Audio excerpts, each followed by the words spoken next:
মেয়ে যদি বাপের বাড়িতে আসে দিনরাত্রি, আবার যদি থেকেও যায়, তাতে কিন্তু শাশুড়িদের অসুবিধা নেই।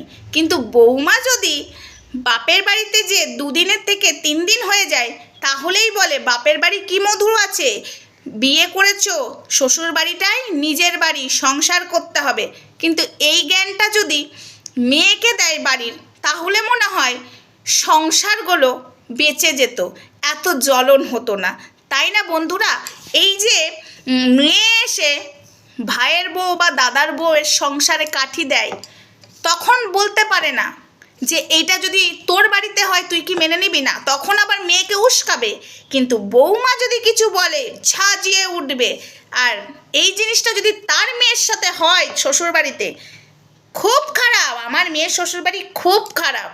ওই যে কথাই আছে না, জামাই যদি মেয়েকে বেশি ভালোবাসে খুব ভালো, কিন্তু ছেলে যদি বৌমাকে ভালোবাসে, বউয়ের ভেরুয়া হয়ে গেছে, বউয়ের আঁচলের তলে থাকে। কি বন্ধুরা, আমি কি কোথাও ভুল বললাম? কমেন্টে শিগগিরই বলো, যেসব বৌমারা এই ভুক্তভোগী তারাই আমাকে বলবে। আর কিছু কিছু ননদিনীদের গায়ে জ্বালা ধরবে, কিন্তু কিছু করার নেই। আপদ বিপদ নিয়ে ঘর, সারা জন্ম জ্বলিয়ে মর, ঘর জ্বালানি পর ভুলানি, রায়বাগিনী ননদিনীগুলো তোমাদের জন্যই এটা করলাম। আমি মাঝে মাঝে শাশুড়িদের জন্য ভিডিও আনি, ননদদের জন্য ভিডিও আনি, বৌমাদের জন্য ভিডিও আনি, সবারই মন রেখে কিন্তু আমি চলি। কেউ বলতে পারবে না শুধু বাড়ির বৌমারাই অত্যাচারিত হয়, না না না, শাশুড়িরাও অত্যাচারিত হয়, ঠিক আছে?